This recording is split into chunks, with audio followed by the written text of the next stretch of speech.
Y a-t-il des examens cliniques à faire quand on a découvert une hypertension artérielle? Et comment va-t-on faire ce diagnostic précisément de l'hypertension artérielle? Ce sont deux questions. Alors, à la première question importante, le diagnostic n'est pas toujours évident parce qu'il faut prendre la pression artérielle de façon très standardisée. Avec un appareil à mercure, il faut attendre que le patient soit reposé, il faut essayer de limiter le stress qui est occasionné par la consultation au cabinet médical, C'est l'effet blouse blanche. l'effet blouse blanche. Et il faut prendre en principe plusieurs fois dans les deux bras, au niveau des deux bras. Les critères d'hypertension ont diminué avec le temps. C'est-à-dire que il y a quelques années, on admettait que l'hypertension était pour les patients au-delà de 140 mm de mercure pour la systolique et 90 mm pour la diastolique. Maintenant, les critères les normes ont bien diminué. C'est-à-dire que au-delà de 130 mm de mercure, au-delà de 85 mm de mercure de diastolique, on considère que le patient est hypertendu.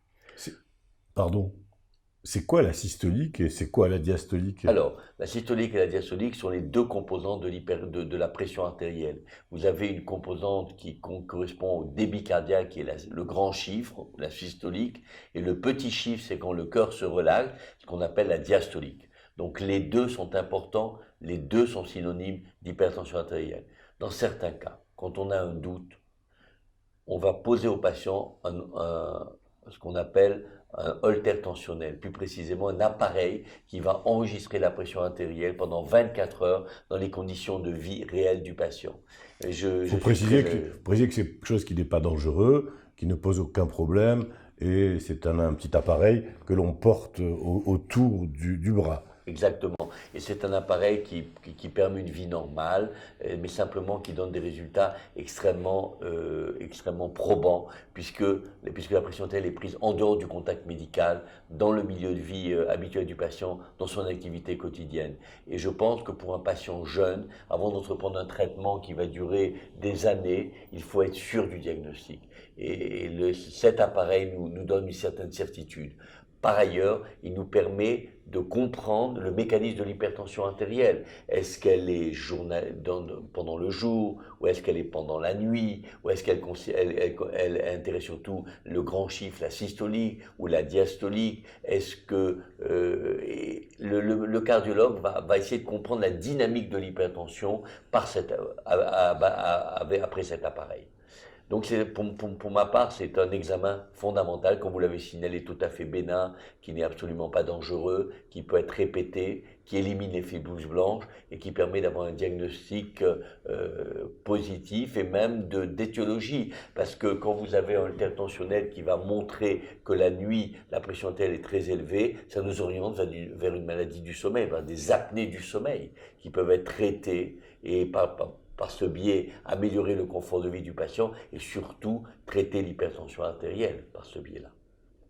Donc ça, c'est la première étape. La deuxième étape, apprécier la répercussion de l'hypertension Oui. artérielle. C'est donc le bilan biologique que vous allez mettre en œuvre. Voilà. Il y a un bilan biologique élémentaire, notamment le dosage du potassium, le dosage de la créatinine, de la fonction rénale. C'est très important parce que l'hypertension est une grande pourvoyeuse d'insuffisance rénale. Donc il faut d'emblée rechercher une insuffisance rénale, une albuminurie et bien entendu rechercher les facteurs de risque associés. Il faut doser un cholestérol, il faut doser également le sucre pour voir si le patient n'est pas en diabète ou en prédiabète. Donc tous ces examens sont absolument capitaux, ils sont relativement simples, ils n'imposent pas de grandes investigations et permettent d'orienter déjà le patient vers un traitement.